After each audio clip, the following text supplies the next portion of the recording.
Welcome to iDream media. So జనరల్గా thyroid ఈ problem అనేది చాలా మందిలో చూస్తూ ఉన్నాము. చిన్న పిల్లల్లో థైరాయిడ్ సమస్య వెరీ కామన్గా చూస్తూ ఉన్నాము. ఉంటే పిల్లలు ఉబకాయంగా ఉంటారు, లేదంటే చాలా అండర్ వెయిట్ ఉంటారు. ఎందుకు ఈ థైరాయిడ్ అలా పనిచేస్తుంది? థైరాయిడ్లో ఎన్ని రకాలు ఉన్నాయి? ఏ థైరాయిడ్ అని మనం ఎలా తెలుసుకోవాలి? మరి పూర్తిగా తగ్గించుకోవచ్చా? జాగ్రత్తలు ఏం తీసుకోవాలి? స్పెషల్గా ఆహార నియమాలు చెప్తారు, పాటించాల్సిందేనా? వివరాలు తెలుసుకుందాం. మనతో పాటు ప్రముఖ internal medicine specialist doctor Rajesh Ukkala గారు ఉన్నారు. డాక్టర్ గారు నమస్తే అండి. నమస్తే డాక్టర్ గారు, థైరాయిడ్ అంటే చిన్న పిల్లల నుంచి మనం చూస్తూ ఉంటాము.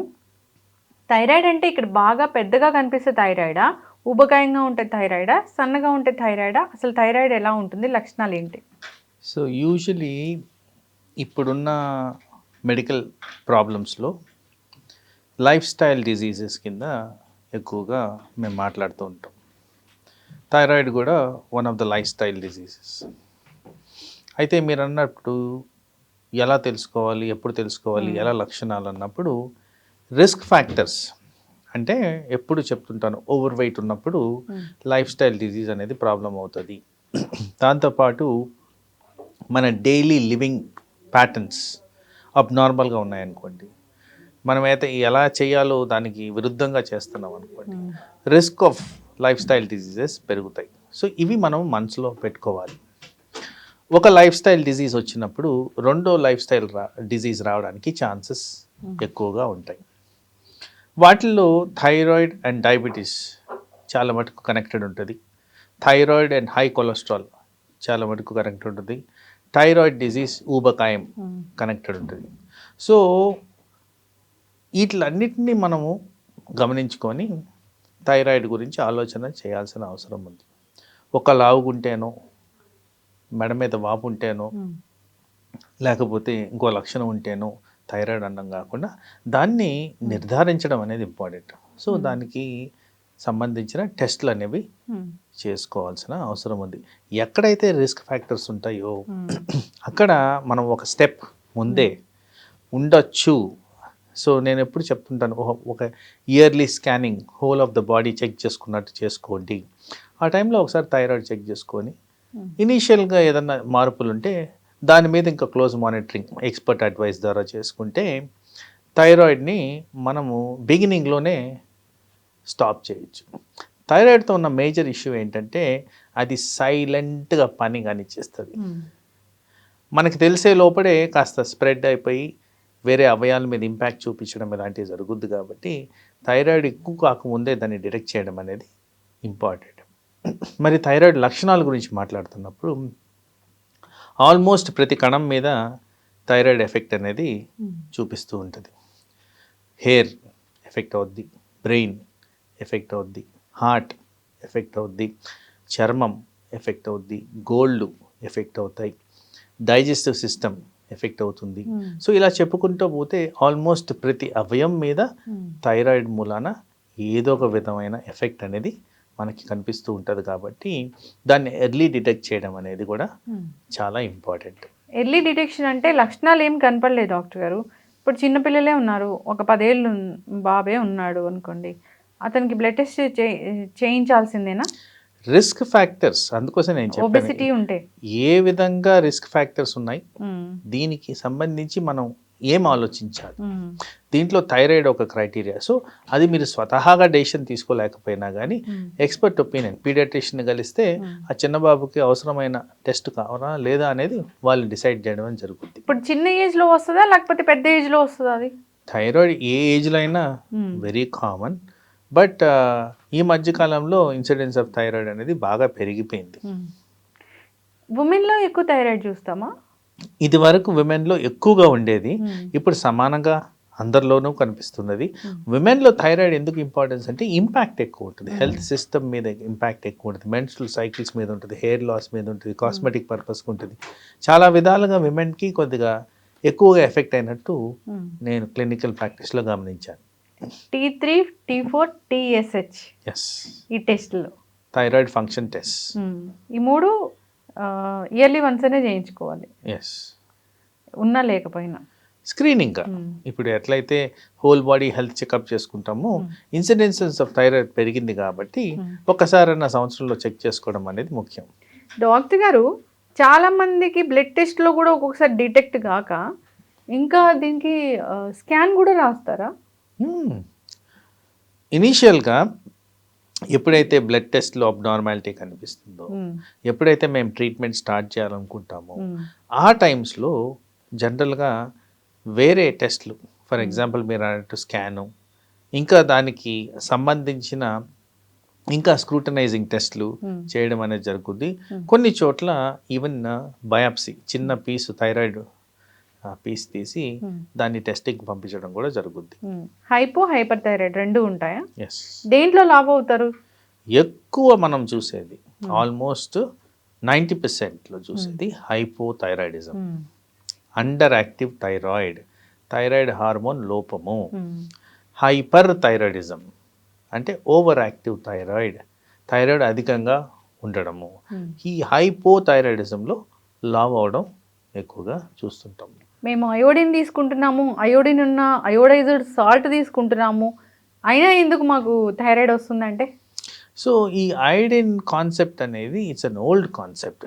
ఇది వరకు ఎప్పుడైతే రాక్ సాల్ట్ మనం తీసుకునే వాళ్ళమో, ఎప్పుడైతే అన్రిఫైన్డ్ సాల్ట్స్ మనం తీసుకునే వాళ్ళమో, అప్పట్లో ఈ ఐడిన్ డెఫిషియన్సీ వల్ల గాయిటర్ అంటే థైరాయిడ్ స్వెల్లింగ్ వచ్చేది, థైరాయిడ్ డెఫిషియన్సీస్ వచ్చేవి. అది iodine is one of the crude element for formation of thyroid. ఆ విధంగా ఎక్కువ థైరాయిడ్ ఉండేది. Iodine deficiency goitre అనేవాళ్ళం.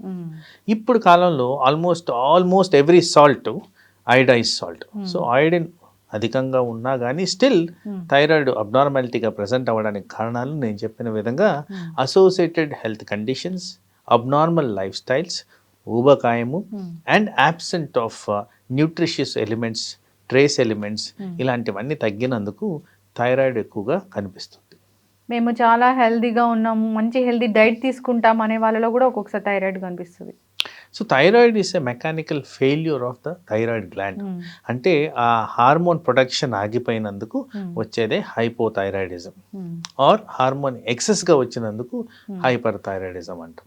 ప్రెగ్నెన్సీలో కూడా థైరాయిడ్ వస్తుందా? ప్రెగ్నెన్సీలో మేజర్గా జరిగేది ఏంటంటే హార్మోనల్ చేంజెస్ చాలా ఎక్కువగా జరుగుతాయి. ఎందుకంటే ప్రెగ్నెన్సీ పరంగా మీరు గమనిస్తే చాలా రకాల హార్మోన్స్ మారుతాయి ఆ ప్రెగ్నెన్సీ టైంలో.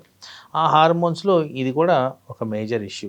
అలా థైరాయిడే కాదు, ఈవెన్ షుగర్ కూడా పెరగడం గమనిస్తాం, బ్లడ్ ప్రెషర్ కూడా పెరగడం గమనిస్తాం, అలాగే ఊబకాయం పెరగడం గమనిస్తాం. సో ప్రెగ్నెన్సీలో వివిధ రకాల హార్మోనల్ ఇంబ్యాలెన్స్లు జరుగుతాయి కాబట్టి ఆ కారణంగా కొంత ఇన్సిడెన్సెస్లో కనిపించిపోవడం కూడా జరుగుద్ది, తగ్గుతుంది. ఎస్. ఇప్పుడు ప్రెగ్నెన్సీలో వచ్చిన థైరాయిడ్ మాత్రమే తగ్గుతుంది, నార్మల్గా వచ్చిన థైరాయిడ్ మాత్రం జీవితాంతం మందులు వాడాల్సిందే. అంటే ఇక్కడ ట్రిక్ ఏంటంటే ఎవరికైతే just small elevations of thyroid ఉన్నాయో ప్రెగ్నెన్సీ టైంలో అది ఎక్కువగా ఆబ్వియస్గా కనపడడం జరుగుద్ది. దాంట్లో ఒక 30-40% వాళ్ళకి తగ్గిపోవడం జరుగుద్ది, 60% వాళ్ళకి కంటిన్యూ అవ్వడం జరుగుద్ది. అందుకోసం దాని గురించి కూడా మనము టెస్టులు చేసుకొని కాస్త విజిలెంట్గా ఉండడం అనేది ఇంపార్టెంట్. ఎస్, చక్కగా చెప్పారు డాక్టర్ గారు. అయితే ఇది పూర్తిగా తగ్గిపోయింది అంటే ప్రెగ్నెన్సీ వదిలేసేయండి, నార్మల్గా వచ్చిన వాళ్ళకి ఇది పూర్తిగా తగ్గిపోయింది, మందులు మానేశారు అనేది అయితే ఉండదు అసలు.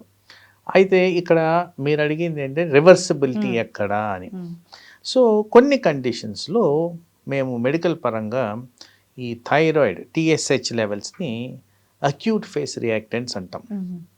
అంటే sudden amount of stress, sudden amount of infection, sudden amount of emotional disturbance, sudden amount of lack of sleep, ఇట్లాంటి వాటిలన్నింటిలో కూడా థైరాయిడ్ కాస్త పెరిగేదానికి ఆస్కారం ఉంది. సో ఈ టెంపరీ ఎలివేషన్ ఉన్నదాన్ని సబ్ క్లినికల్ హైపోథైరాయిడిజం అంటాం. దీనికి జనరల్గా ట్రీట్మెంట్ ఇవ్వం. అలాంటి కండిషన్స్లో రివర్స్ అయ్యేదానికి మీరు అన్నట్టు ఛాన్స్ ఉంది. ఏదైతే అండర్లయింగ్ కాజ్ ఉంటుందో దాన్ని తొలగిస్తే ఇది తగ్గిపోద్ది. తర్వాత కొన్ని కండిషన్స్లో ట్రాన్సియంట్ ఇన్ఫెక్షన్ వస్తుంది. ఇది థైరాయిడ్ గ్లాండ్కే infection, for example viral infections, inflammatory response, అట్లాంటి కండిషన్స్లో కూడా కొంత ఈ థైరాయిడ్ లక్షణాలు కనిపించేదానికి ఆస్కారం ఉంది. అది కూడా టెంపరీగా ఉండి వెళ్ళిపోయేదానికి ఛాన్స్ ఉంది. అలాగే హైపర్ థైరాయిడిజం గురించి మాట్లాడుతున్నప్పుడు కొన్ని కండిషన్స్లో నాడ్యూల్స్ అనేవి ఫామ్ అవుతాయి, అంటే కణితలు ఫామ్ అవుతాయి థైరాయిడ్ గ్లాండ్ లోపలే. ఆ కణితలు excess amount of thyroid produce చేసే విధంగా కూడా పనిచేస్తాయి. కాబట్టి ఆ కణితని తొలగించే వరకు ఏదో ఒక ఫార్మాట్లో ఆ తొలగించే వరకు అబ్నార్మల్ థైరాయిడ్ లెవెల్స్ ఉండేదానికి ఛాన్స్ ఉంది.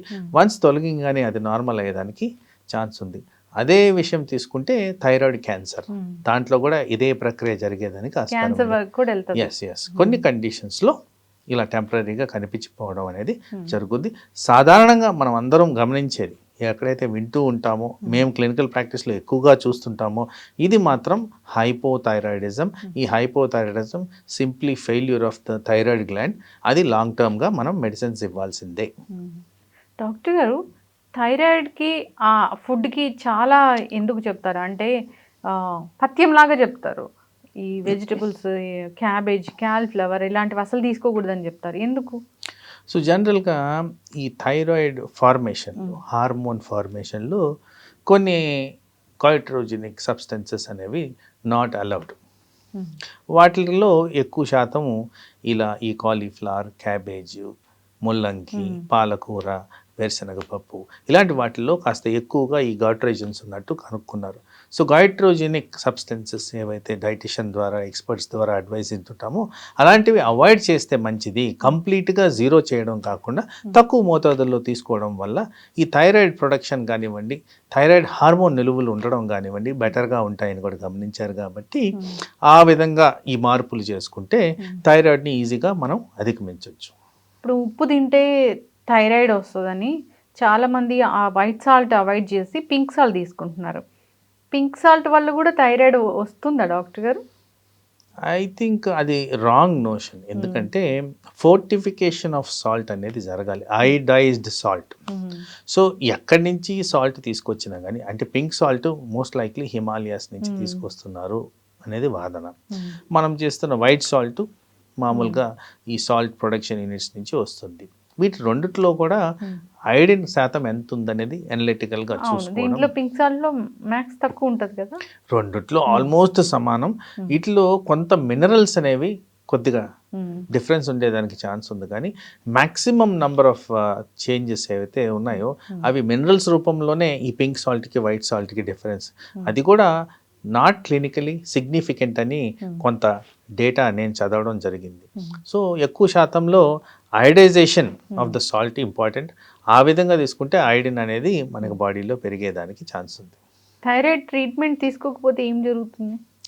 థైరాయిడ్ ట్రీట్మెంట్ తీసుకోకపోతే నేను చెప్పిన ఈ వైటల్ ఆర్గన్స్, మెజారిటీ ఆఫ్ ఆర్గన్స్లో చాలా వైటల్ థింగ్స్ ఎఫెక్ట్ అయింది. ఇప్పుడు బ్రెయిన్లో మన మెమరీ మందగించడం, చురుకుదనం తగ్గిపోవడం, ఆలోచించిన విధానం లేకపోవడం, మానసిక ఒత్తిడికి గురవడం, ఇలాంటివన్నీ జరుగుతూ ఇంకా కాస్త అది వర్సనింగ్ అయితే కోమాలోకి కూడా జారుకోవడం జరుగుద్ది. అలాగే హార్ట్ బీట్ స్లో అయిపోవడం థైరాయిడ్ లక్షణం. ఉంది అని చెప్తూ ఉంటారు. సో హార్ట్ బీట్ స్లో అయినప్పుడు హార్ట్ ఫంక్షనాలిటీ కాంప్రమైజ్ అయ్యి ఇంకా అది వర్సన్ అయితే హార్ట్ ఫెయిల్యూర్ కూడా దారి తీసేదానికి ఛాన్స్ ఉంది. అలాగే వివిధ రకాలుగా అవయాల మీద ఒత్తిడి ఉంటుంది. మస్కిలోస్కెలిటల్ సిస్టమ్ అంటే కండరాలు, ఎముకల మీద ఇది భారం చూపించేదానికి ఆస్కారం ఉంది. పర్టికులర్గా మజిల్స్ మీద ఎక్కువగా వీక్నెస్ ప్రొడ్యూస్ చేయడం, చేతకాకపోవడం, ఫెటీగ్ ఉండడం, ఇదంతా మనకి థైరాయిడ్ వల్ల వచ్చే లక్షణాలు. అలాగే థైరాయిడ్ ట్రీట్మెంట్ సరిగ్గా తీసుకోకపోతే మలబద్ధకం చాలా మేజర్ ఇష్యూ. జీర్ణాశయం సరిగ్గా పనిచేయదు, అబ్జార్ప్షన్ ఆఫ్ న్యూట్రియంట్స్ సరిగ్గా ఉండదు, మాల్ అబ్జార్ప్షన్ సిండ్రోమ్స్ వస్తాయి, గ్యాస్ ట్రబుల్ వస్తాయి, కొలెస్ట్రాల్ లెవెల్స్ పెరుగుతాయి. కొలెస్ట్రాల్ లెవెల్స్ పెరిగిన దానివల్ల ఈ రక్తనాళాల్లో బ్లాకేజ్ ఏర్పడుతుంది, హార్ట్ అటాక్, బ్రెయిన్ అటాక్ దారితీస్తుంది.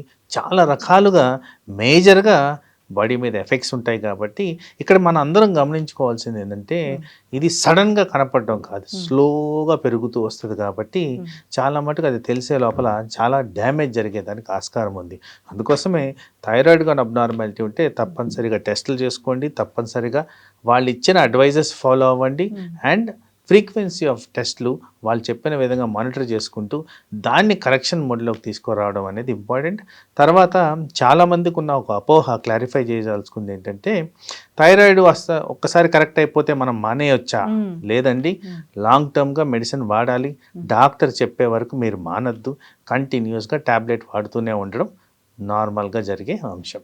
ఫైనల్ క్వశ్చన్ డాక్టర్ గారు, థైరాయిడ్ మెడిసిన్ ఎందుకు పరగడుపునే తీసుకోవాలి?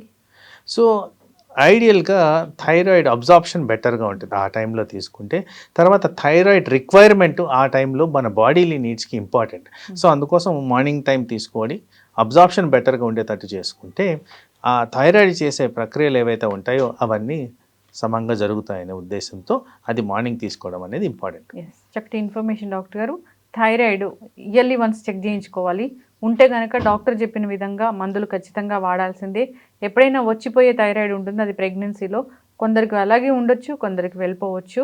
కానీ జాగ్రత్తలు అయితే తీసుకోవాలి. మీకు ఏమైనా అబ్నార్మాలిటీస్ కనిపిస్తున్నాయా? మీరు చాలా ఫెటిక్గా అవుతున్నారా? చేత కాకుండా అనిపిస్తుందా? మతిమరుపు వస్తుందా? ఇలాంటివి ఏమైనా కనిపించినా, ఊబకాయం ఉన్నా ఒకసారి టెస్ట్కి వెళ్తే మంచిది. డాక్టర్ని సంప్రదించాలని కోరుకున్నాం. చాలా చక్కటి ఇన్ఫర్మేషన్ డాక్టర్ గారు. ధన్యవాదాలు. నమస్తే.